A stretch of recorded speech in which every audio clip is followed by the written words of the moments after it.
me. Say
you know why they're not gonna cut us? Got rights to be playing. No, What we doing? no. They're not gonna cut us. I can't hear me. Can they hear us?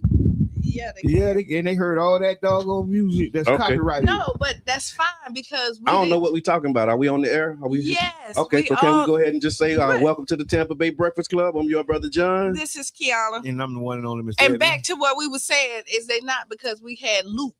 Okay. And they catch you at the beginning. Thank you. Go ahead. That's it. We ready. Let's go. We just changed the intro. Let's just change it. Welcome. How y'all feeling this morning? Go ahead. Do the thing. You don't got to get upset because it changed I ain't a little upset. bit. I'm just it changed a little bit. It ain't even changed a lot. Ain't showing up, did it? So go ahead. The Tampa Bay Breakfast Club is an independently produced program. The views, opinions, and statements expressed by hosts, guests, or callers are their own and do not necessarily reflect the views, positions, or policies of Carifesta Radio, 99 Jams, its ownership, management, affiliates, sponsors, or partners. Enjoy the show. Oh, that's phone. Thank you for that. You heard it here first. Thank you. Yep. All right. All right, it's Freestyle Friday. Welcome to the ride. Yes. Hey, I'm the one and only Mr. Edmund. We already said that. Oh, okay. I mean, I'm just. Okay, I can hear me now. All right. That's what I do. While I'm tweaking and doing all that. Okay, so y'all, listen. Yeah. Up and coming weekend, we got some news. Some news you can use. Yeah. Don't lose your shoes. Some events. A lot of good things happening. They got special guests coming in too. Yeah, we do. Candidate for mayor, Brandi Gabbard. Okay. Yeah. Oh, it's gonna be a ride. Yeah. So buckle up, put your seatbelt on, and y'all make sure that y'all share. Tag a friend, because we going right in. Go ahead, Ian. What we talking about? Man. Freestyle Friday. What's up? So Dr. Fauci was all over the news. Yeah, he was. All over the news. He pled the fifth. Yeah. He played the Fifth Amendment. I guess he was in front of Congress. Yeah. Delivering testimony around the COVID vaccine and the COVID pandemic. Mm-hmm. And I guess his attorneys told him to plead the fifth. He felt that he was under attack. And he pled the Fifth Amendment to all the questions or a lot of the questions. Like I think he pleaded them to everything. They like 100 plus times. They asked him what color tie he got on. He said on the advice of my lawyer, I plead the fifth. Yeah. They say, what color is that folder? What color is the carpet? 1, 2, 3, 4, 5. I plead the fifth. And listen, I'm gonna say this, right? Yeah. There's been a lot of flack around the COVID-19 vaccination. Mhm. His life has been threatened. People want to kill him and his family, right? Some people even said he should be executed. Really? Listen, I'm telling you, that's extreme. Listen, the man. If I was him, I would have played the fifth. Just like Fauci. I wouldn't have had nothing to say either. Talk to me, Brother John. I don't how though. Like, because you had a whole lot to say. That's where I'm at too. Like you had a whole lot to say. So here you go. Leaders lead, right? But he's an employee. He retired now. I mean, he was the leading doctor, right? Okay. No. He was the leading doctor, right? Okay, and he was the one that they took the information from. That was the one who co-signed and said to go with it. Like he was good enough to be the one they go to to say it's a go to give everybody these shots. And now they're asking you questions about. And now you have nothing to say. So far as the law is concerned, right?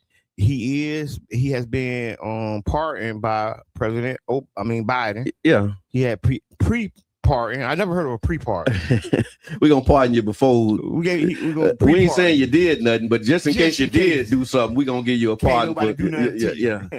See, all of that stuff is just like how do you in good conscience like say that? Like, just in case they come for you, we're going to pardon you before they come for you. And then you come and they saying, we're going to ask you about this advice you gave, and you say, I don't want to talk about it under the grounds that it may incriminate me. You already pardoned, so give the people what you want, what they need. Yeah. You're already pardoned. If you can't get in trouble, you owe the people of the United States the facts, the truth. Yeah. Like, we rushed it. We were, however the case it was. Yeah. I'm sorry, but this was a big fumble. But this is the things that what makes America, especially us, weary of the doctors and the medical advice that people give. Yeah. So okay, let's talk about that. So if y'all just tuning in, we're talking about the Dr. Fauci conversation that's going on all over the internet. Conversation that wasn't a conversation because Fauci ain't had nothing to say. He pleaded the fifth. If y'all don't know, Dr. Fauci was head of the National Health Institute. Yeah, that's the Institute of Health or something. And for the United States. For the United States. And they were asking him about, the research that they was doing in Wuhan. Where did it come from? Yeah. Asked him about the shutdowns, the lockdowns, and he had nothing to say about any of that stuff. And to your point, Q, like if you believe that it was the right thing to do, then you come in and you say, yeah, I believe it was the right thing to do, and you stand on it. So I'm just being an advocate for the devil right now. Okay. And with his life on the line, because he feel that it was a witch hunt. So for them coming in there, and so you just show up to the witch hunt and just say I ain't do nothing. No, I ain't gonna say nothing. On the grounds of I might incriminate myself. If people know what the Fifth Amendment means, it protects you from self-incrimination. I want let's take it another direction too, because you mentioned this off air, and I want to lift it up. The thing that's a trip is like, even in hindsight, you still have people who like riding with Fauci on this stuff. But go ahead. No, go ahead. No, because I was gonna say it's not that they riding with Fauci. It's the entire medical industry that's up there right now. Okay. Right. And he is a symbol of the industry. Yeah. And people are protecting him, vicariously protecting the industry. It's giving MAGA vibes to me. That loyalty, that blind loyalty, blind support. Like, you mean to tell me you can't find nothing in that he did wrong? Like, they absolutely riding with Fauci till the wheels fall off. Yep. If I had the chance to do it over, I'd do it again. But it ain't. But he won't say that, but though. It ain't him It ain't him. Yeah. You know what it said? They're riding with the industry. No, you know what? They ride. The people with power ride with the people with power, right? Okay. And it sounds like profit over people. What it sounds like to me. And regardless of just saying like, hey, we messed up. You know what? Our system is screwed up. We need to dismantle it. We need to start over. We need to fix the things that's wrong. We're going to plead the fifth. Yeah. Instead of just calling it what it is. Like we went in, gave y'all this vaccination, made everybody, we threatened people jobs. Yeah. We, you know. We what they call it, vaccine shamed you. Yeah, because you know they told hated us. They told the people who didn't get the vaccine, like, y'all are responsible for people dying. Shame on y'all. And now that they're saying that, and now that they're responsible allegedly for people dying, now it's like I plead the fifth. Yeah, they told us that though, didn't they? You remember them saying that if you don't take the shot? Oh, remember we were on here and people you killing people. Remember when they were on our timeline? Yeah, our timeline telling us, y'all bet no, I can't believe it. And we're telling people do what's best for you. We never once told nobody not to take the shot on this radio. We said that we weren't. We said that we wasn't, but you do what's best for you and yours. Yeah. When we said we didn't give the blanket take the shot. We're gonna take the shot. Yeah. And whether we told the truth or not, because I know a lot of people who said they took the shot and didn't take the shot. Okay. I know people who got stripped from other people, right? Because I remember I had to get one. What is it? We know how you had to test strip and oh yeah. They was getting them from other people. Okay. Like it was to show that you took the shot. It was a market. Yeah. It was a market for it. I had one and I was going to do it to my job, but we just stood in unity. It was enough of us on the job that stood in unity. I didn't have to pull out my strip, but I had one to keep the job. Yeah, you had. I ain't came here to sit on allegedly. At one point, Tiffany says at one point you couldn't fly without showing you were vaccinated. Man, you could talk to people without being vaccinated. Some people used to be like, "Hey, you vaccinated?" I remember. It's a couple things that I couldn't do because you wasn't vaccinated. I wasn't vaccinated. Yeah, and I think that what we have to do is we have to pull the people out from the process, because I think what's going on is people are so protecting of people. Right, we're not looking at the process. Okay, right, and when we look at the process, then we can see that this may not have been something for everybody. This may have been something for a closed group, right? And it must have been something we could have did in a different way. And we can't even get to that analyst or that thought of looking at it a different way because we're dug in protecting people. Yeah, protecting the image of the people, or because like this, if this blows up, this could hurt Democratic candidates and progressive candidates for years. You think so? Yes. If Fauci would have got up there and said the wrong thing, yes, this could have blew the midterms. But I don't think so. Here we go. People saying you. But this is the thing is I don't think this is a Democrat or Republican thing. It is partisan. This is highly partisan. Because that's what I saw people like defending Fauci, saying pleading the fifth, because they was like, oh, these are Trump supporters and this fake outrage. But you gotta play the game. I get it, but what I'm saying, this ain't a Democrat or Republican thing. Yeah. This is a power thing. Yeah. Like, listen, anybody, like we say this right now, you look at it, Trump was on the same road before he got out. You know, Trump told him it was gonna be over in 2 weeks. Right. But then he was on they tripping, ain't nothing. It's just but like then he was on the same road. Yeah. What road? Of giving people vaccines when he was on his way out. I don't remember Trump pushing it. I don't know, because I think they showed him taking the vaccine before he left out. But it's the people. Like he was on the same road. But it ain't Trump. It's the people. Okay. It's the people. It's the people who are against it, and those people are influencing their politicians. Yeah, because you might be right. He probably did get the shot. They was banning people. Like we had Reza Islam on here about a month ago. Yeah. Reza was labeled as one of what they called the disinformation dozen. Yeah, and they were saying that the things that they were saying at the time, they deplatformed. They deplatformed. They shadow banned them. They took them off YouTube. They took them off all of these spaces. That's why because they were telling because they got kicked off for X. But like I said, like there was a lot of, when you look at it, there was a lot of people that wasn't Democrats, Republicans that wasn't with taking the vaccine. I want to ask the audience, how do you feel about the vaccine? Yeah. Is this Fauci stuff making you feel different about the actions you take? Did you have any complications? Like, just put it out to the people, brother. And I'm not a vaccine person. So listen, no, it didn't make me feel any different. It just you took the vaccine? No, I did not. I was already there. So let me tell you, I was already there. Like I've never even took the flu shot. Yeah. What?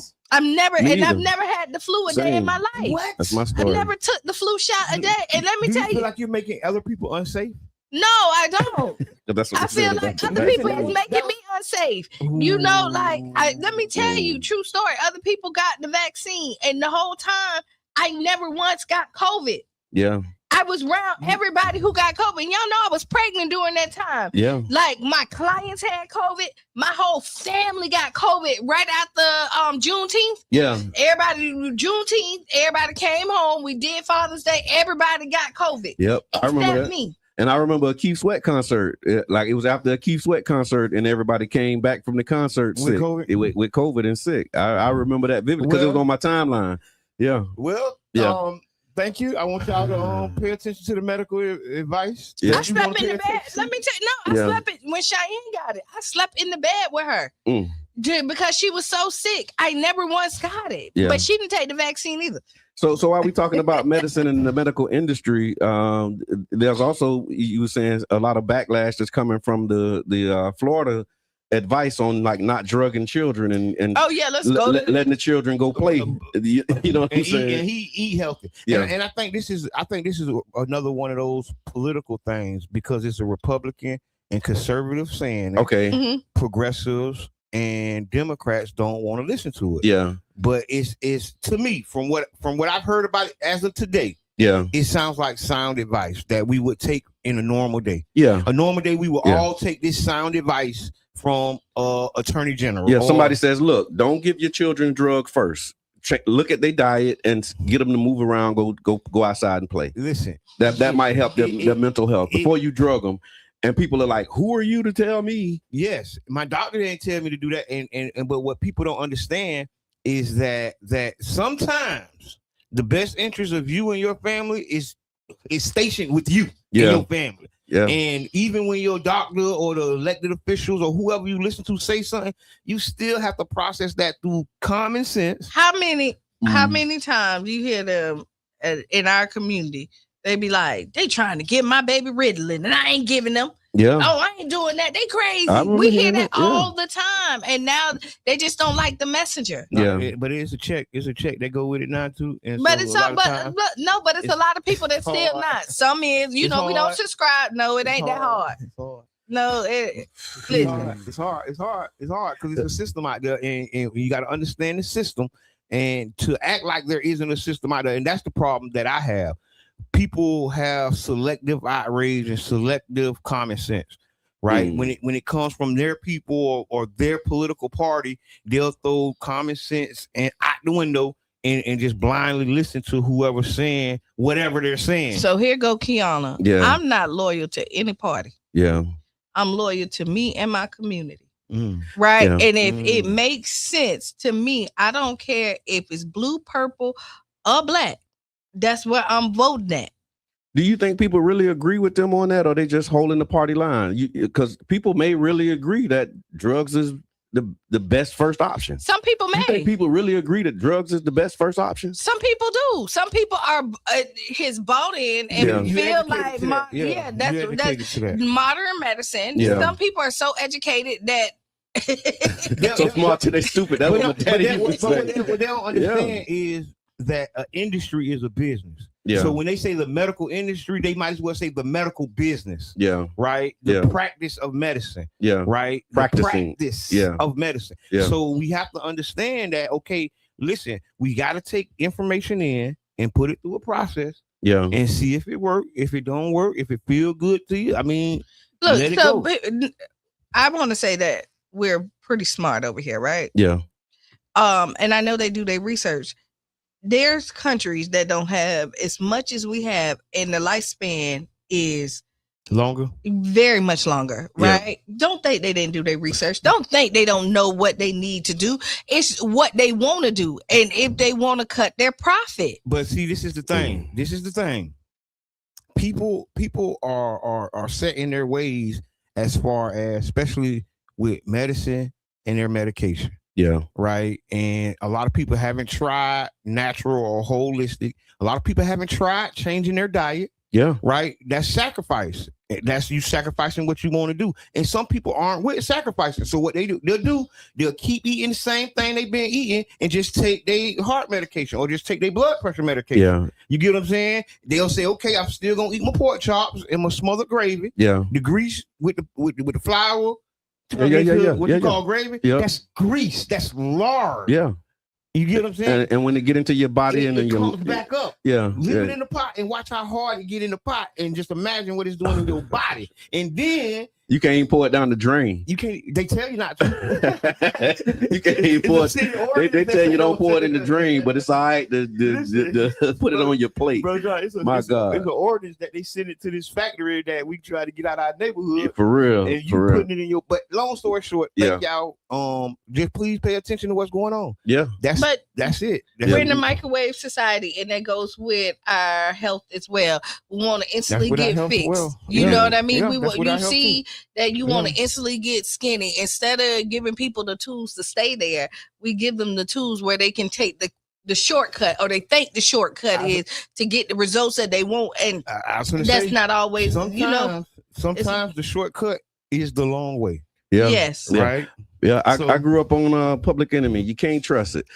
Nolan Wells. Ooh. Nolan Wells. It's been and like the headline that I have is maybe older. So I'm gonna just start here and then we can build on it in the time that we have before our break, and then we'll come back with our guest.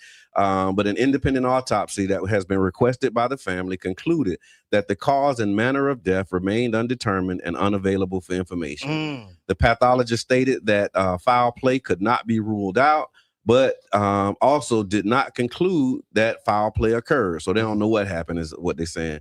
The family continues to seek additional investigation while official findings remain part of an ongoing process. And so any updates that you have about the Nolan Wells case that we can engage in right now? I've seen Sharonda been like going crazy with Sharonda and my friend Sophie, okay. Right? She Thank you too for your and when I say going crazy, like that's kind of keeping everybody colloquialism. Updated. Yeah. I think it's really, for me, like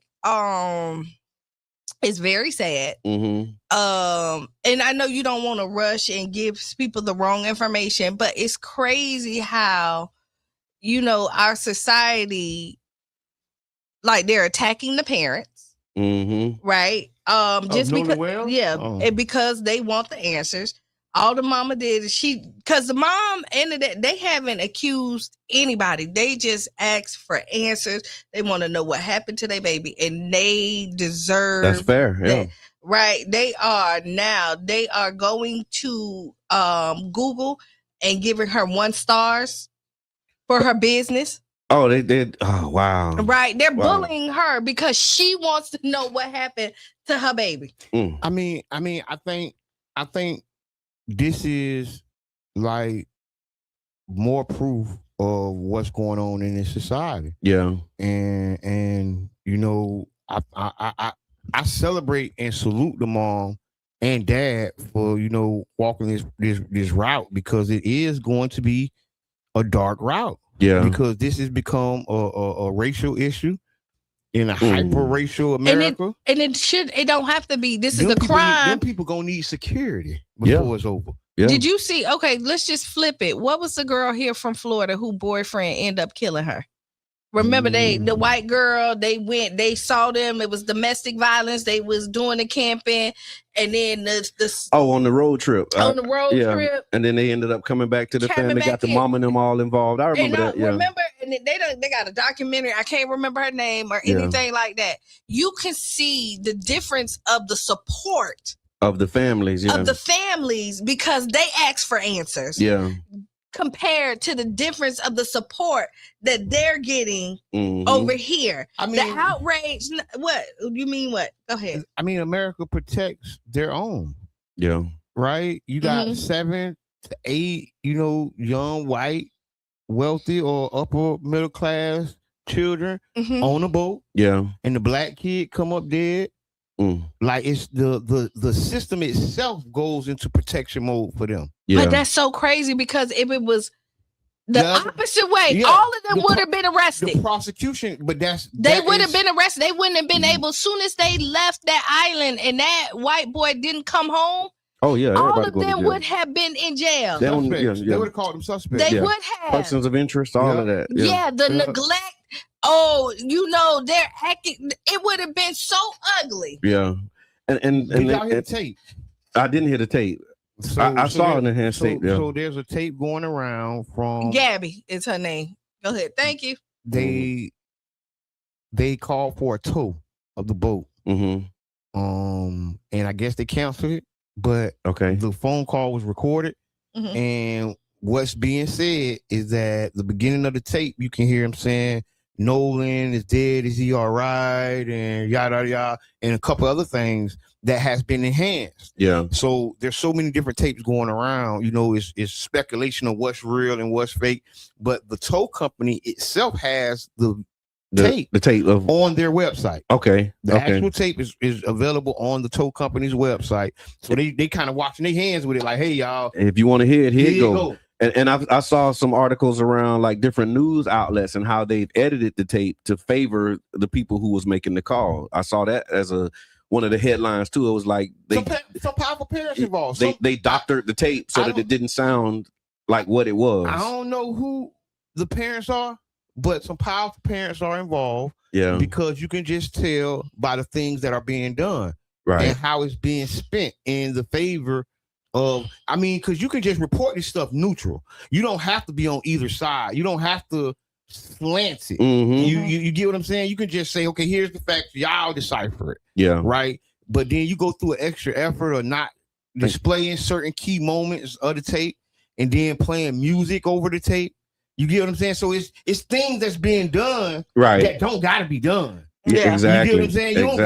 You don't gotta do all this as a news source, but you gotta understand TMZ is not an impartial news source. Okay. So if this is TMZ was one of the ones that's been doctoring tapes and all of that kind of stuff. That's who's been accused of being in favor or slanting their coverage. Okay.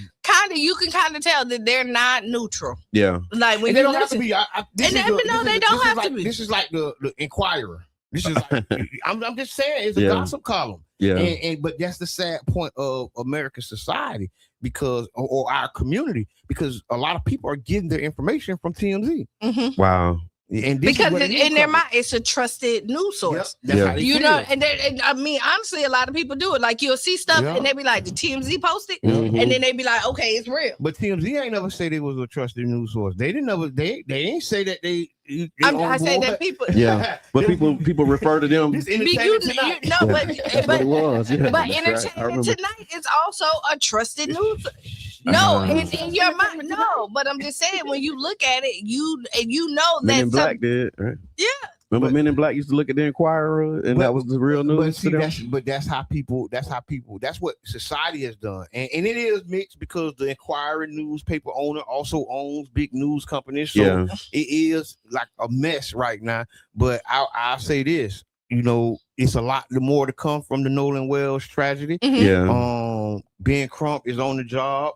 I don't know where Ben Crump. I was thinking, where Ben Crump come from? I remember, but it came from when was it Trayvon Martin? It was Trayvon Martin down south. Okay, and he been here the whole time. Yeah, wow. And so listen, y'all, it's a lot happening, a lot going on. And then after the break, we're gonna get into some a conversation with Councilmember Brandi Gabbard, who's also running for mayor of the city of St. Petersburg. We're going to talk about, some of the work that she's done, and we're going to ask some questions. And so if you got questions for our candidate, Gabbard, make sure that you put them in the chat, and we might be able to open up the lines and see. Yeah, the lines are going to be open. Y'all know the number. So y'all can give us a call if you have questions for candidate Brandi Gabbard, who will be joining us after the break. And we'll be back at 6 minutes after the hour. Yes, stick and stay.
chase through the The odor complaints we've been telling you about in Childs Park for years have reached a new stage. For the first time, the Childs Park Neighborhood Association says it will have a formal voice in the permitting process for one of the companies in the area's industrial corridor. Spectrum Big News 9's Sandra Weathers has been covering this story from the beginning, and she joins us now from Childs Park with the latest.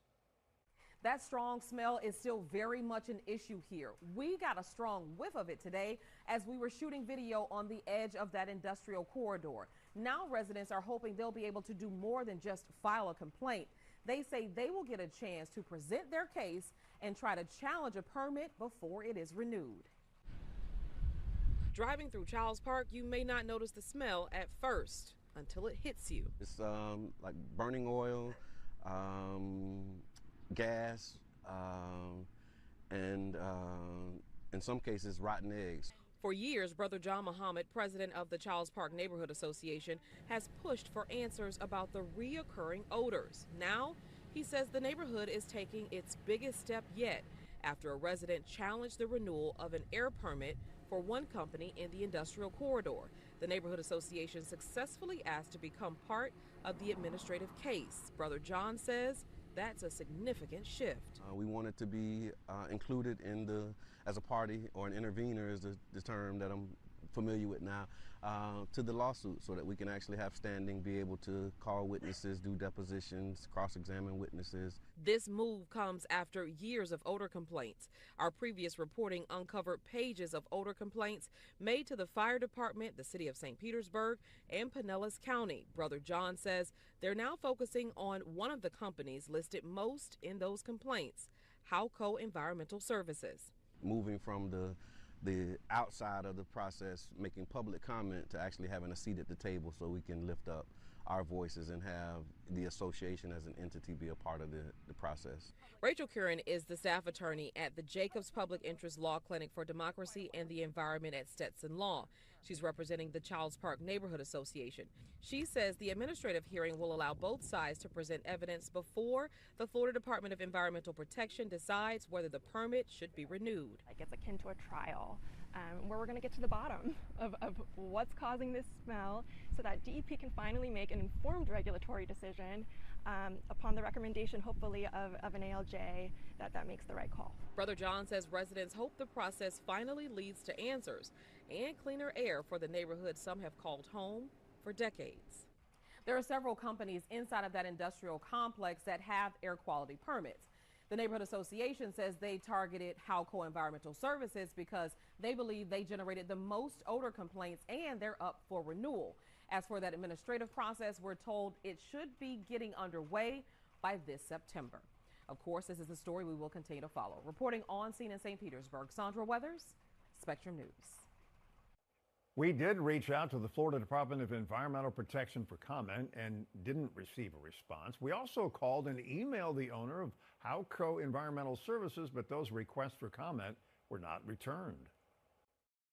Might have carried out a false flag operation.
The Tampa Bay Breakfast Club is an independently produced program.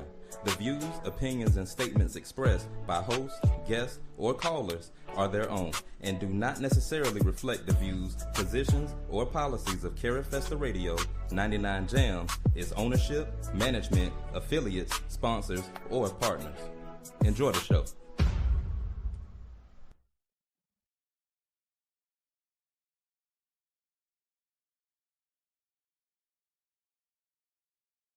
Oh, thank you, Tiff. They couldn't hear nothing we just said, y'all. Okay, so let me tell you what we yeah. did. We said, welcome back. We did the intro, Brother John, Qiana, Jabbar. We did, hey, the Views Express. Yeah, yes. So now you are all caught up. You all caught up. You didn't miss much, right? Yeah. I like the synopsis. Candidate for mayor, city council member, Brandi Gabbard. Welcome back to the Tampa Bay Breakfast Club. Good morning, everyone. How are you? Oh, I'm doing good. Pull your mic up for me. How's the trail? You know, we are working hard every day. Let's see, we are 18 days. Okay. Wow. Yeah. We're in the home stretch of the first leg of a very long marathon.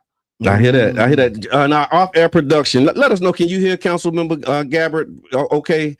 I see Tiffany says I can hear now. We want to make sure that she sounds good. Okay. Good morning. Look, that's it. So join the conversation. Y'all know there's a seat at the table with your name on it. And so we appreciate y'all for that. And so jumping right in, knowing how fast this time goes, right? One of the things that we wanted to do was knowing that you've been on council, take a quick look back, right? How long has it been? Well, this is my 9th year. So 2 full terms, and then that second term we got that extra. Yeah, we got the little bonus. We got 2 terms and a bonus year. Call it Groundhog Year. Oh yeah, because that was the I was there for that.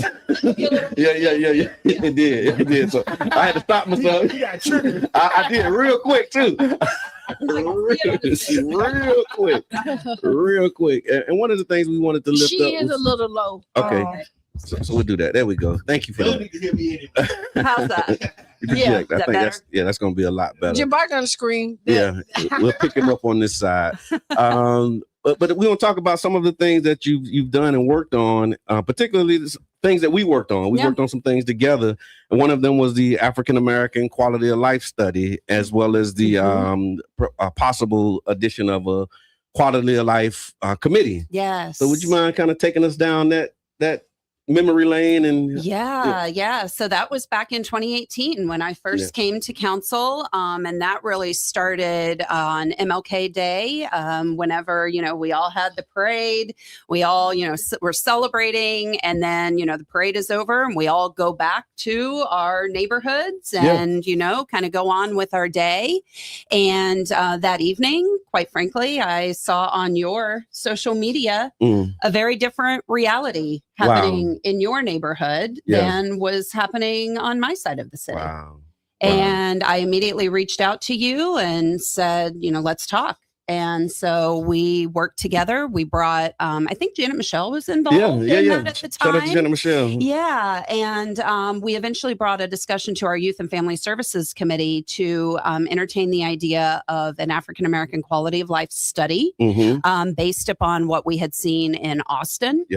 And eventually that work turned into what ended up being accepted by council in, I believe, early 2020, which was the racism study. Right. And so, that resulted in a lot of the things that we have seen that has transpired with the chief equity officer. That came out of that study. And we were moving forward trying to do the Quality of Life Committee, which I still believe fundamentally has a lot of value for our city.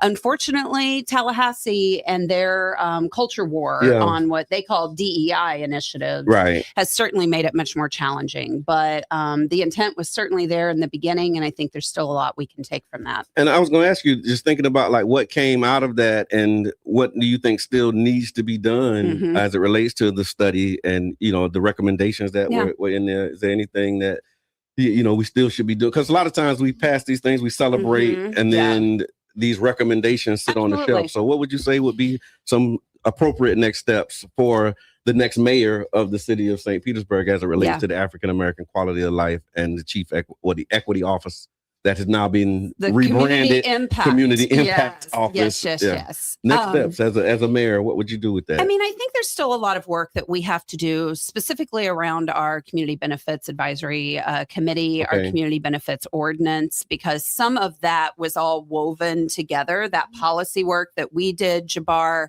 all came together, and the CBA was one of those results as well. I think there's a lot within that specifically around economic development and economic opportunity and economic empowerment that we have yet to realize. And so one of the things as a city council member and then moving into the role of mayor, going back and kind of looking at those original proposals for the CBA and where did we kind of settle? And where should we have pushed more? And what can we do to put more teeth in that agreement and make sure that it does have true community benefit at the heart of it? Right. Because you were, Mr. Edmond, definitely a trailblazer, pioneer in those spaces. And remember when we were advocating for, like, we had, so it was like two groups that came together. And one of the groups was a little more conservative than our group, I'll say it that way. And we wanted, like you said, some teeth, some additional things. And so seeing those opportunities to be able to make some impacts on that. Yes, make it more mandatory and optional. Yeah. That was one of the things. And then there was recent changes to it. Would you mind talking about some of the changes or proposed changes? Yeah, there were some proposed changes in the way that the committee was made up, the impact study that needed to be done. Council pushed back on that. Those changes did not go through. I give a shout out to Councilmember Deborah Figg Sanders, who is always, making sure she keeps an eye on that ordinance as well. And, the two of us being very adamant that there will be nothing done to this ordinance to water it down, because we didn't even get where we wanted to be, to start. It wasn't strong enough to start with. And I think history matters even within the last decade, to know how far we have come, to know what we are up against with Tallahassee, and to have a mayor that understands that we can't take our foot off the gas. We just have to find ways that we can continue to be creative, be equitable, be forward thinking, even in the face of what Tallahassee is putting before us. Ashe. All right. Team. Conversation with let me do it. I was typing at the same time. So conversation with candidate for mayor Brandi Gabbard. Some other work that you've done and the things that were happening in the community. Some of that we participated in was the resilient work and Resilient St. Pete. And would you mind talking about that a little bit? Absolutely.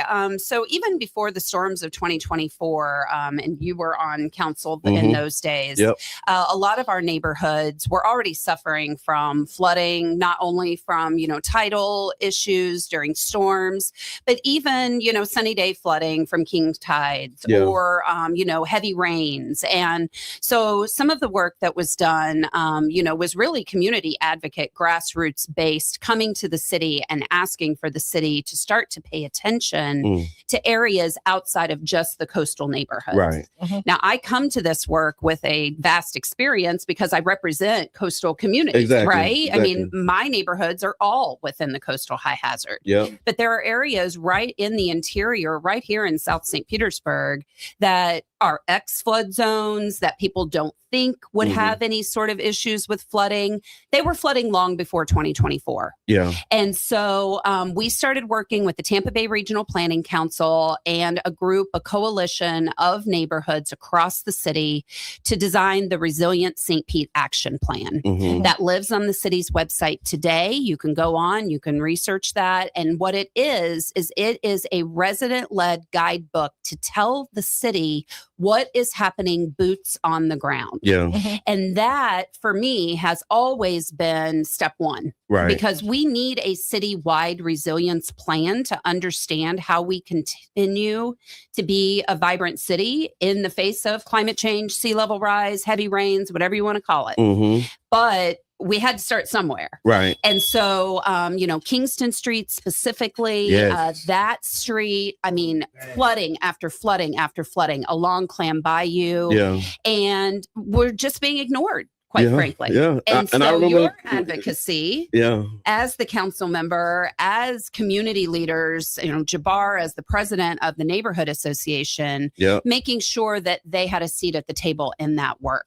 And I remember being out there on Kingston Street, talking with residents together. Like we did a tour. We were, doing these drives, and just seeing, people at their lowest, right? Absolutely. I remember walking into a house together with the woman who had her house totally gutted, and just the impact of that. Yeah. And so what would you say those experiences, what did those things teach you that City Hall probably couldn't have taught you?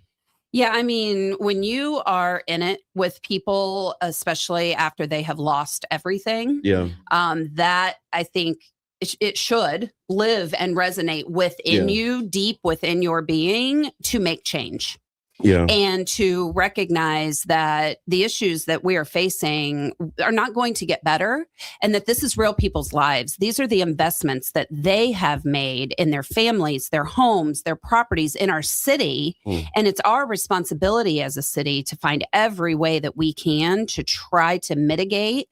We are never going to keep 7 feet of storm surge out of our city. Yeah. But we can absolutely improve our infrastructure, help people build faster, help people build higher and better. And those are the responsibilities that we as the city have. And so just seeing the pain on people's faces, the trauma that people have been through. My own home was damaged in Milton. Yeah. And still continuing to do public service, and get a kid to school every day and put a meal on the table, like all of that. It is deep within my bones and in my being, and it never leaves me. And when I am doing this work, those are the faces that I see whenever I am striving to make change in this area. Thank you. Mm-hmm. I'm just listening right now. I'm going down memory lane. Yeah. You know what I mean? And just kind of, because a lot of people also always want to know, like, what work have you already done? Yeah. Right. And that's important to let people know, because a lot of times people do the work and they don't know who's behind it. Yeah. Yes. And absolutely. then, when you come into running, they be like, where you came from? Yep. Because they don't know, if they don't know the name, or if you're not. And it's important that you're painting the picture and just letting people know that, like, you didn't just pop up. Right. Yeah. Right. Yeah. Well, and I think sometimes too, especially, I mean, I'll just, obviously we're talking about me and my experience and my history. I'm a worker bee by nature. Yeah. Like, I just dig in, do the work, and then I move on to the next challenge. Yeah. Right. Yeah. And so that is something I have had to learn through this campaign, is making sure that people understand. Yeah. I have a wealth of knowledge about the city. I know how it operates, but I also know where it falls short and where we have to get back on track for people. Right. And that is a unique perspective to any other candidate. Other candidates who have not worked within our city can throw stones all day long. But if they haven't been in it, if they haven't been doing the work, if they haven't stood shoulder to shoulder with our people, in my opinion, like, how are you going to make it better when you're going to be starting over? Wow. Wow. And speaking of that, because you do make a valid point about, people thinking that you just popped up and came out. I actually got a message around grocery co-op. I think you posted around the grocery co-op, and it was like, well, why is she all of a sudden interested in the grocery co-op? All of a sudden, so would you mind telling us your work, not just with the co-op specifically, but just around urban agriculture and some of the things that you've done around urban agriculture? Well, urban agriculture is certainly a personal passion of mine. I think that, I take that all the way back to my roots growing up in a small town in Indiana, where we had very little, but we had the ability to be able to grow our own food in the summer and, can and freeze and live on that throughout the year, have the, kind of swap with other community members. You've got the potatoes, but I've got the onions. Let's switch it, like, that's how I grew up. And so then moving to Florida and being like, wait a minute, like, you live in an urban city and nobody's doing this. Like, nobody's empowered to, like, grow their own food and feed their own communities. So that's kind of the, I think, gateway into that specific work. Yeah. And so I've had a lot of, success, but we have a long way to go, working at the state level to build the Urban Agriculture Act of 2021, then doing the Urban Agriculture Ordinance here in the city, which allows you to grow in your backyard, sell in your front yard, I like to say. Yes, yes. Right inside of our neighborhoods. And then also looking to build community food forests, because that is even a greater way to be able to do that at scale, and the impacts to the environment that helps with. And just thinking about where we are now, again, and the work that you've done, that was kind of the what happened. Yeah. What are your ideas and thoughts on what still needs to happen in the urban agriculture space as it relates to like food security, food access? What are some things as, mayor, that you would be prioritizing in those spaces? Well, we're definitely going to get that food forest project that I've been working on for many years off the ground. Where it's in the stage right now where they're doing some community exploration around it. I've been doing community exploration around this since 2021. So for me, I'm ready to move this forward. I'm ready to get trees, in community plots where we can actually get people to be able to start to reap the benefits of those. I mean, when you're building, trees that feed people, you're not only increasing your canopy, but you're also doing other good environmental benefits, right? That's right. If we would have started planting those trees 5 years ago, we'd all be eating off of them. That's right. That's right.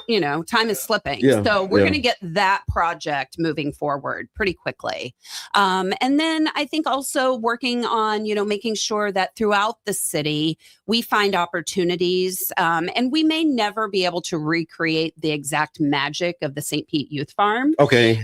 Because, that is a passion project for me as well. Something that I have been so proud to, be a champion for and fight for us to keep here in the city. Yeah. Because at one point in time, they wanted to give it off to a nonprofit. Yeah. And I said, no, we need to bring this into the city. Yeah. And so when Mayor Welch first came on board, that was one of the first meetings we had was with Carla Bristol about how we make this part of the fabric of the city. Yeah, you're right. And I remember that as well. Those were conversations, because I remember sitting down with Carla talking about starting a nonprofit because that was the direction at the time. And then eventually, that conversation and ceased. I think it's important too, around the space of food insecurity and food work, what is sustainable? What has worked in other communities that isn't just a flash in the pan, right? Yeah. I mean, we can't spend all this time and effort and do it and then put it all on the community, put it all on nonprofits,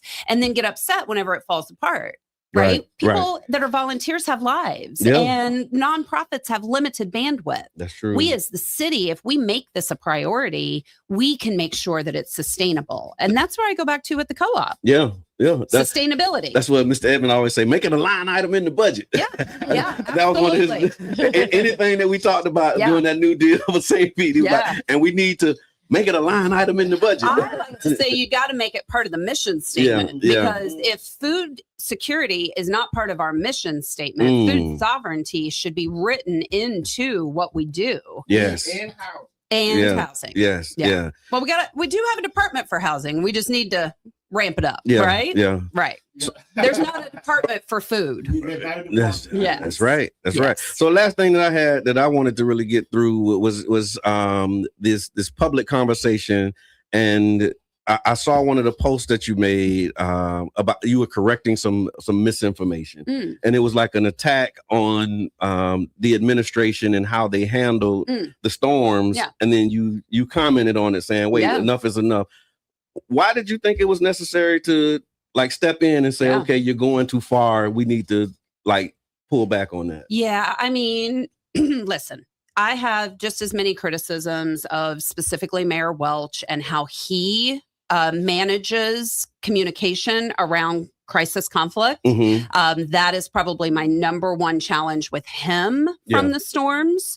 But what I read with the criticisms that were coming forward was an attack on the people who work for our city, who were doing the work. Yeah. It's not about one or two elected leaders and their ideas. It is about the countless number of people who leave their own homes, who give everything for, almost 24 hours a day for many weeks. Yes. Even when they've lost their own homes themselves. Yeah. And then somebody wants to come in who wasn't even here, was missing in action, and criticize our people who gave everything. Right. Now, we talked about, is there an after action plan that tells us what we need to do better next time? Absolutely. We need to be working on that. We need to make sure we are better prepared. We need to take all of those lessons and do better. But to attack our city as a whole, the city hall, the employees as a whole, these people. I do. And you know what they went through. Absolutely. You were on council. Yes. You remember those days when people could barely put one foot in front of the other, yet they were still out there helping others. Yes. It is too far. And to use our community, we talked about it earlier, the trauma that people felt after those storms. To use that for a political talking point is a step too far. It's just a step too far, and I won't stand for it as a member of this community. I hear that. Well, that's what I kind of had. I mean, I got some other. So I got one around you.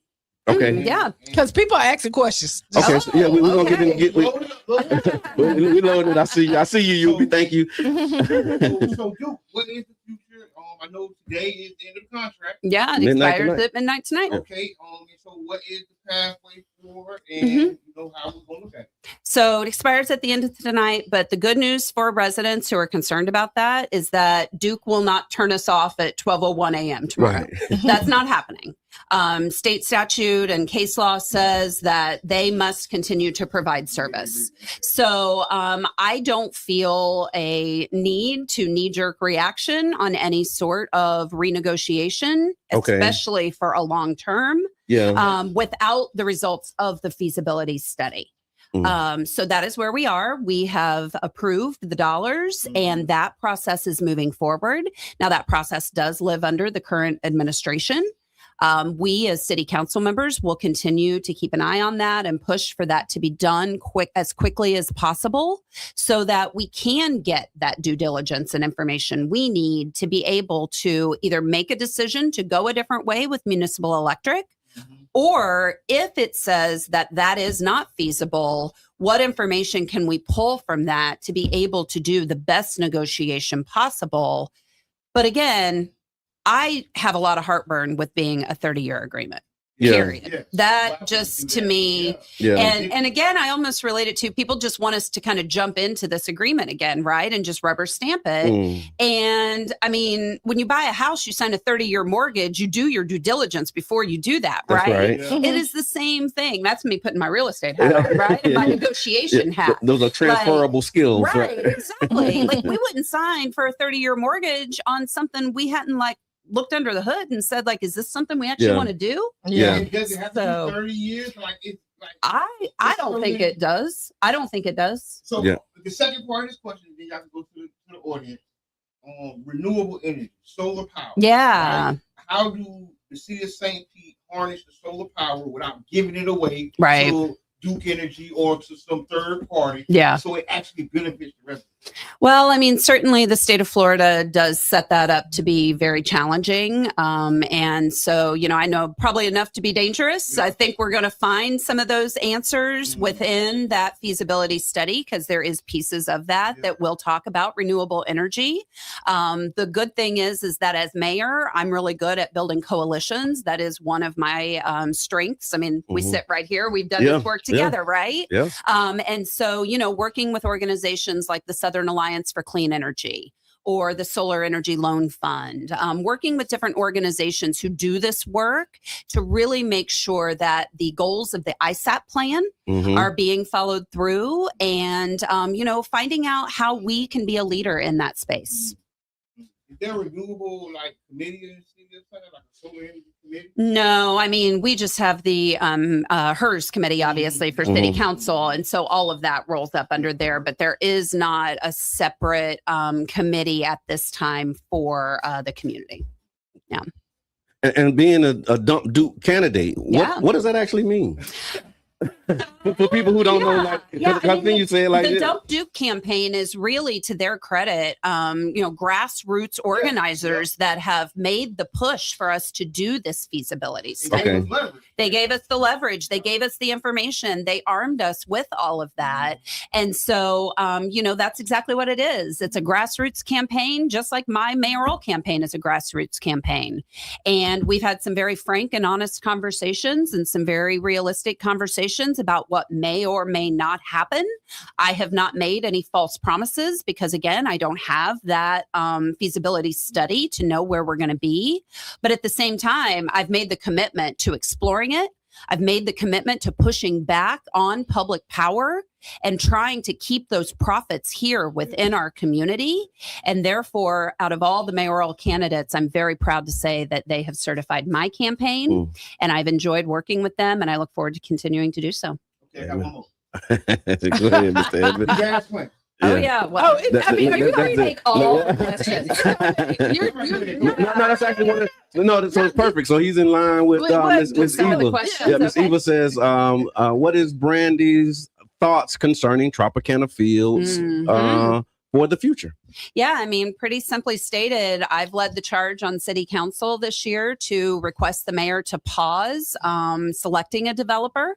The mayor has decided to go ahead and move forward with that. At the same time, I'm moving forward with a study that is being done from an independent land use organization and a group of stakeholders from the community, the Urban League, the foundation, various different community members. I've met with the gas plant descendants, and really making sure that we don't give this land away to a developer until we have done a community planning process. And that community planning process should answer the question for us: what should we do with that land? What is the best use for community benefit? But really answer the question, should we even sell the land at all? Yeah. We've never even asked that question. Right. No.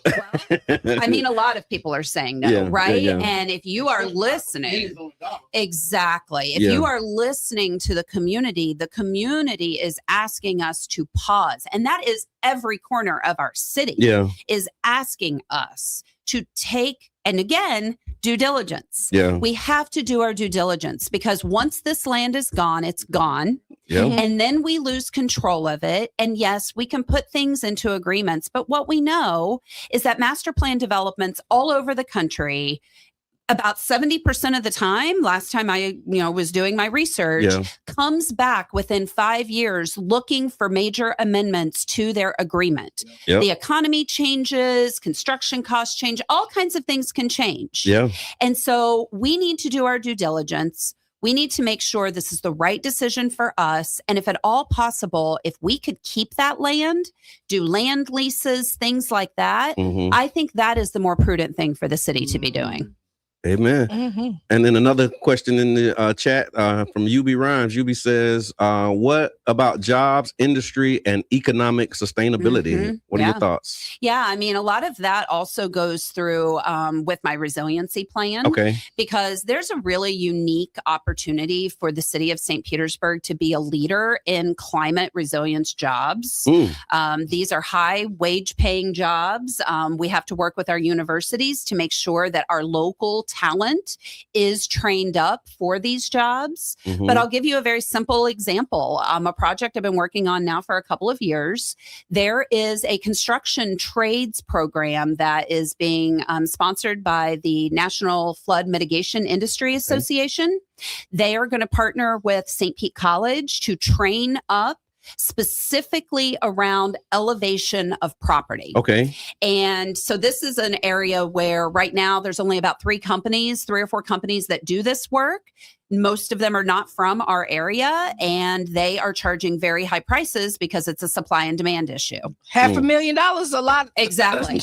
So why wouldn't we grow company and industry right here in St. Petersburg? It's not being done anywhere else in Florida, this particular curriculum. And why would we not grow that here so that our people, these are like 6-figure jobs. They're not your everyday hammer and nail construction jobs. Why would we not empower our people to learn that trade, create those businesses, and keep those dollars here in our community while we're rebuilding our vulnerable neighborhoods? That's just one example. Okay, that's a great example. Thank you for that. Can you see those, Q? Hold on, let's go. I know it was. What do you think about lowering taxes? Okay. Well, is that a question specifically about the amendment? That's the only way to lower. I mean, certainly, as a real estate broker, it was the first question. Go ahead. As a real estate broker, I am always in favor of, making sure that property taxes are affordable. I've always supported homestead exemptions. And I think that there was a way that the legislature could have done this to increase over time based on, CPI and things like that, to be able to have given some more relief for homeowners. But what they're doing, what they've put before us, is essentially just taking a sledgehammer to the system. And in my opinion, it is an overreach of Tallahassee government because they've done all these preemptive measures. But if they can take our money away, now they've got us. Now they can tell us exactly what to do every single day because they control the dollars and they control how we find other funding. So that is what I think of the amendment that is coming. I also have great concern about the shift that will happen because we will have to find money in other places. We have to provide public safety. We have to make sure that we still are protecting quality of life. We have to pay our employees. We have to keep the lights on at City Hall so we can keep bringing service. So we're going to have to find other ways. And we know that those other ways are going to hit our small businesses, our renters. Those are the people who are going to bear the brunt of this if Homestead goes away. All right, and if you're just tuning in, y'all, we're here with candidate for mayor, Brandi Gabbard. And please put your comments or questions in the chat. We're making sure that we get to them and hearing what the people say. Next one that I see here, it says, what are your thoughts on wastewater and water resources? And that's kind of broad. So. I would definitely say, we've talked a lot about resiliency, right? And resiliency, yes, we need to help people build. We need to help people get up out of harm's way. We have to invest in our infrastructure. That it's not the sexy part of it, right? It's all the stuff underground or in a wastewater facility that you don't see, but it has to be prioritized. And so the voters are going to get a choice in November if they want to allow us to do a minimal tax on properties and use that money to bond almost $600 million of infrastructure projects. I would argue that if the voters are putting that, like giving us that authority, that they also elect a mayor who understands these challenges, who has been in it, who has been advocating for responsible infrastructure funding, because what the infrastructure specifically around stormwater needs to focus on is where is the best return on investment on these projects to protect our homes and our businesses, period. Amen. Q, what you got? Listen. Look, Q leaning in, learning. Because I can't see the questions. Right. Okay. Do you have any ideas on improvement for 22nd Street South? Yeah, absolutely. That's something that, City Hall has been focused on for quite some time. I think, the Deuces townhomes, we finally get those moved forward. It's unfortunate that those have taken so long to be able to bring to fruition. But I think that, along the way, we've lost a little bit of our reverence for the pioneers in that area, the people who invested their own dollars dollars long before the city was investing. Yeah. And I think that there is a way that we can bring new growth while at the same time honoring the legacy that was already there and the people who were already there. I think that that is a piece that has become lost. And while I think that, you know, the Manhattan Casino reopening under city leadership is certainly a choice that this administration has made, I think I probably would have focused on other things like a grocery store first before I focused on an event space. Those are the choices I would have made for 22nd Street, because I think that, you know, there's want and there's need. And when the resources are limited, you have to go with the need first. Amen. Amen. Mr. Edmond, Mr. Edmond, that took you back. What's that reaction, man? What's that Did I whoop? trigger? What was that Sorry. whoop? I know, because I remember the days. I can remember. Yeah. I can remember. You know, you're just looking at 22nd, like you say, like my family, right where, you know, the apartments are at. That was Snow Peak. Yeah. You know what I mean? I remember them negotiating and buying it from, you know, and so thinking about that, and then the Manhattan Casino, that's what Green's Bakery was at, and all those stores and the historic, you know, the imprint of St. Pete is on 22nd. And I think it's really important to make sure that like people know that. Yeah. It's gonna be a ribbon cutting. Well, it's gonna be the biggest ribbon cutting I've ever seen. It's gonna be the biggest ribbon cutting we've ever seen. I mean, there's a lot of that happening right now. And another thing that came up for me, just knowing the day-to-day demands of a council member. Yeah. How do you balance campaigning with also you know your day job? Well, you know, I got a couple of day jobs. You know, I always remind people I have never left my career. If anything, I have grown in my career and, you know, certainly excelled as a real estate broker. And I was very intentional in not leaving my career, even though sometimes over the 9 years it would have been easier to only have one job. But I wanted to make sure that I was really maintaining that boots on the ground experience with everyday people trying to find a way within our city. And so, you know, that has certainly been, and I still do that to this day. I'm a real estate broker over a statewide team, working under the largest credit union in the state of Florida. So it is quite a responsibility. But again, it is that executive experience I bring to the role of mayor that I think is important. And I'm glad that I've stayed in that space. I've been an incredibly effective city council member. I've filed, I think to date, it's like 111 new business items or what we would call like pieces of legislation or something like that. So, I mean, I've certainly done the work. I've never slacked on that job. And I'm raising a kid, right? He was 5 years old when I was elected and he's, you know, going to 15 now. So, and I know because they're the same age as right. Yeah. And so, I mean, I've kept all of these things running. So the campaign has kind of just melded into my life, right? And I don't have deep pockets to have a big, sophisticated campaign team. You know, I do have a great team. They are working very, very hard every day, and we are supported by countless volunteers. That, you know, infrastructure is something that gives me a lot of motivation because I can see it in people's faces that they are committed to making sure that our vision is one we take forward for this city. So above all else, I think the good news is that I am perfectly designed through all of that to be able to handle the job of a 24/7 executive mayor. I am ready to go. I don't need a learning curve. I don't need to figure out how to be accountable to, you know, my own schedule. I'm accountable to my own schedule every single day. Yeah. And here's another question from the chat. Ms. Debbie, thank you for your question. Where do you see the city of St. Petersburg in the next 5 years? Well, I think a lot hinges on who is in the leadership role. I think if we looked back 5 years ago, we were on a real, you know, upward climb for some parts of our city. Other parts of our city needed a new focus. And I think what we have seen over the last 5 years is that that you know, shift hasn't really happened to making sure that prosperity reaches all corners of our city.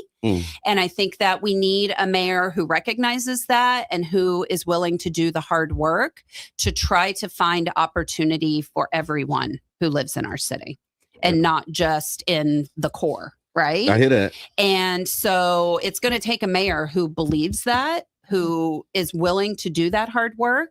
And so a lot hinges on these elections. Yeah. And that whoever is in that seat, they don't do all the work, but they set the tone, they set the vision, they set the pace, they lead the staff, they work with city council to make sure that all 8 districts are getting what is rightfully theirs for attention and resources and need. And that is the kind of mayor I am committed to being. And so I would tell people, if you have another candidate, you need to ask them the same question. So if elected, what's your first 100 days look like? Yeah. So we are going to dig into our permitting process right away. That is, work I've already done as, a district that has been impacted a lot with our permitting processes. I have continued to work on that. Just had a meeting yesterday with our building official. So, that will be the first thing that we tackle to streamline and fast track our permitting processes, specifically for residential property. That is a passion that I think, we need to get on right away. And then there's also this exercise of culture rebuilding and weaving our culture in between our individual departments. That is going to take a little time with being a new leader for them. And so I'm very much looking forward to that, getting in with each department, really sitting down, understanding from the mayor's point of view, because city council doesn't direct staff. Right? We don't direct them. We pass the budget and we pass legislation, but we don't get in the weeds with them. Right. And so I'm looking forward to that piece of it.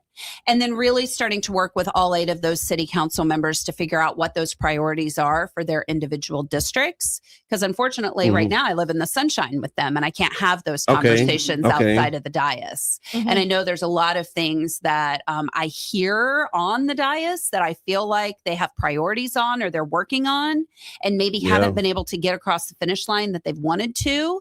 So I look forward to having those conversations. So that first 100 days is going to go really quickly. Yeah, absolutely.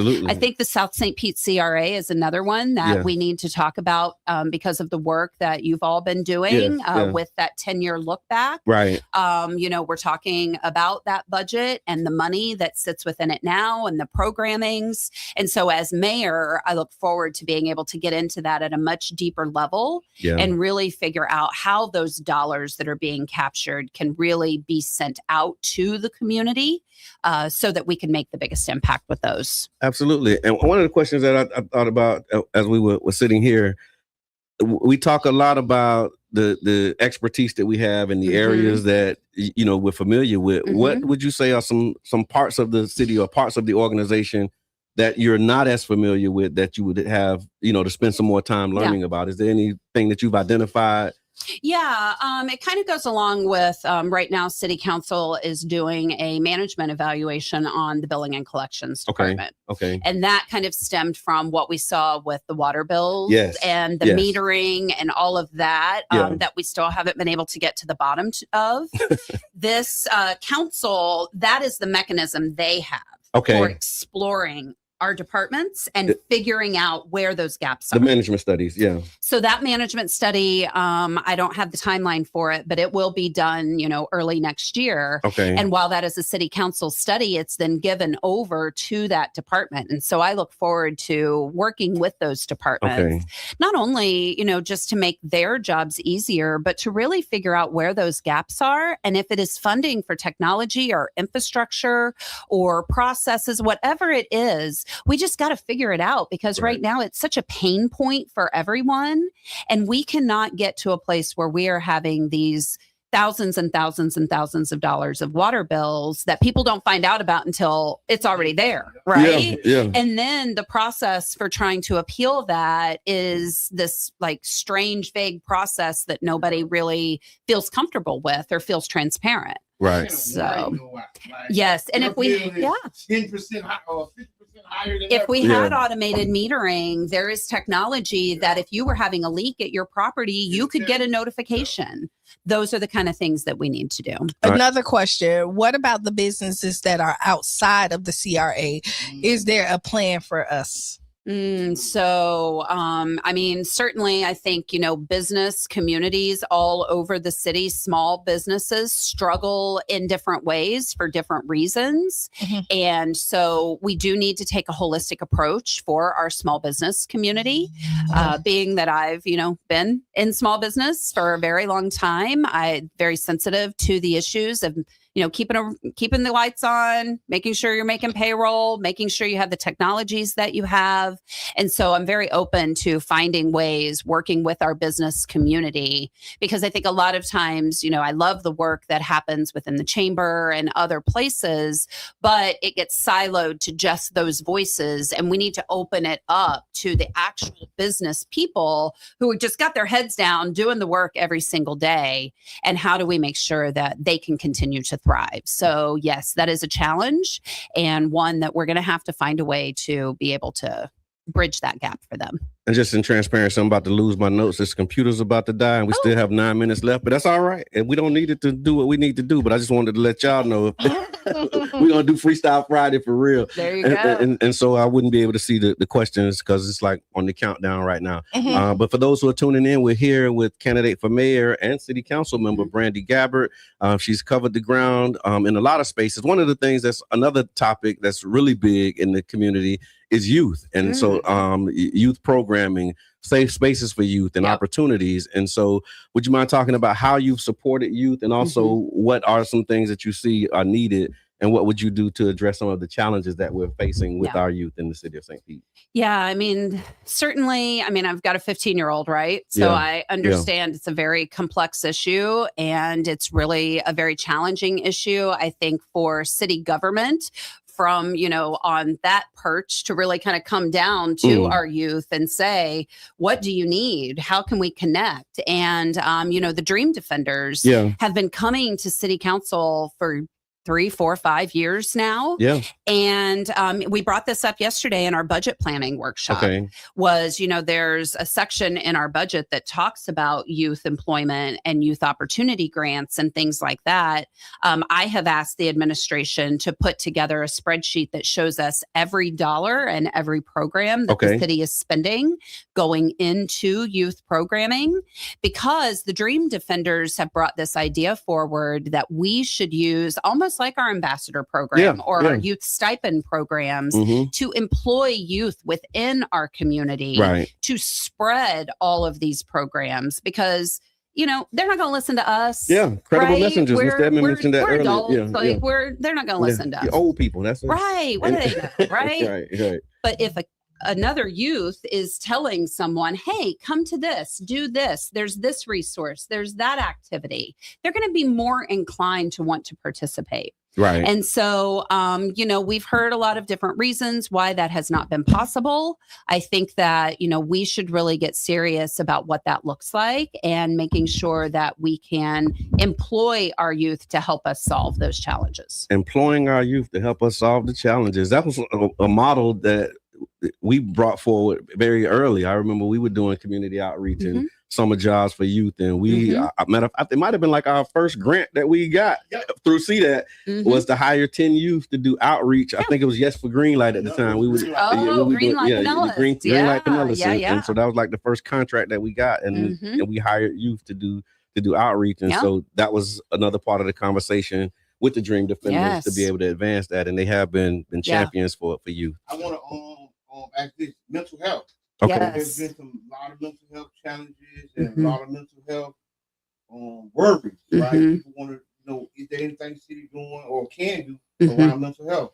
Yeah, I think that, the mental health issue goes into so many different factions. It goes into the homelessness challenges that we have. It goes into some of our crime prevention. The CALL program has been a phenomenal success, and I think a blueprint for how we should be managing mental health. We should be sending social workers who are trained in mental health and conflict management, and being able to really help people, because when you address mental health, You can even work to solve and keep people from becoming homeless if you can solve that up front. It's a prevention measure. And so, yesterday, again, in our budget meeting, we heard, that there's been a lot of dollars put towards mental health specifically. I think that, again, this is a place where we need to be really transparent about what those services are, how they are working, how they are being spread to our community, and making sure any of these programs have real deliverables associated with them. And if we're working with nonprofit partners, making sure that they are accountable to those same outcomes. And with that, in that same vein, thinking about mental health and the resources that have been put into it, I know the hub was one of the things that we workshopped through a lot of these processes, and knowing that it was funded by ARPA dollars. And there are other programs that were funded by ARPA. And those run out this year. And so with those running out, have there been conversations? And then as mayor, have you looked at any of the ARPA funded programs? And then ways to continue them if they're achieving the metrics? Yeah, some of them have started to already be interwoven into our current funding. I'm not going to say all of them because that would be probably, not accurate. So I do think that, again, it's about what programs from that worked. What do we know that if we stop funding them, there will be a gap in our community that will then cause other challenges. I think that is important. We talk about mental health, and to bring it back, you talk about youth, right? We have the program where, for youth aging out of foster care. That I think is something that we have not really done enough work on. We have the stipend program that we do for them for a limited period of time to kind of get them on their feet. I want to make sure that funding is always kept whole. And that we are looking for ways to expand that funding and that programming. But can we also offer job opportunities? Because if we can keep those youth off of our streets, I mean, we know that they are greater victims of crime. Women are more assaulted, in that age group when they are on the streets. Mental health challenges, can be exacerbated. And then, it's just a downward spiral from there. And these kids, and there are kids. The day they turn 18 is not the happiest day in the world for them, like it is for other people, right? It is the most miserable day because now everything cuts off. And where do they go and what do they do? And what type of support do they have? Exactly. So are there ways that we can do supportive housing with wraparound services that includes employment opportunities specifically geared towards youth aging out of foster care? I think that ties all of this conversation together, and something that you have to lead with empathy and understanding that these outcomes don't have to be what the statistics say they are. We have to keep our kids from becoming those statistics. Time flies when you're having fun. We got 2 minutes left, y'all. Maybe had to leave the people. We'll leave it with you. Final thought. Why should they vote for you? That's a great question. Well, if they're looking for a mayor who is going to be transparent, accountable, and communicate the issues and the decisions that are made, if they are looking for a mayor who is going to put resiliency and sustainability for our community at the forefront of everything that we do, protecting the environment, protecting people's homes and businesses and investments, focusing on food insecurity, focusing on safer streets, focusing on job creation and transportation to get to those jobs. If those are the issues that matter to the voters, then I would ask them not only to go to my website, Brandi4stpete.com, to read my entire vision and plan, but vote. Vote on August 18th. Early voting starts on August 8th. It runs through the 16th. Mail ballots are out now. Vote for Brandi Gabbard. Get us through this primary so that we can go on and we can make a better St. Pete for everyone in January and moving forward. Amen to that. All right, y'all. What's your final thoughts? I don't know what mine is. Be the change you want to be. See, write down those 5 things. Right. And y'all know, stay tuned for Sister You. Oh, we didn't get Mr. Edmund. Oh, go ahead. Okay. Thank you, Brandi. Yes. And you can hear me. We can hear you. Y'all hear me. There you go. Look, we can hear you at the end. Okay, thank you. Hey, yeah, thank you, Brandi, for coming out. And we got so much stuff going on, got so much work to do. And we're gonna run through the finish line. Yeah, we run through it, not to it. Yeah, thank y'all. Friday night done right tonight, and there's a neighborhood cleanup tomorrow morning, 9 a.m. We're meeting at Soapy's tomorrow morning at 9 a.m. We're gonna do a neighborhood cleanup in Childs Park. If you want to do that, see an immediate impact, that's the way to do it. All right, this has been the Tampa Bay Breakfast Club. I'm your brother John. This is Qiana. And I'm the one and only Mr. Edmund. And we out. Bing, bing. Bing, bing.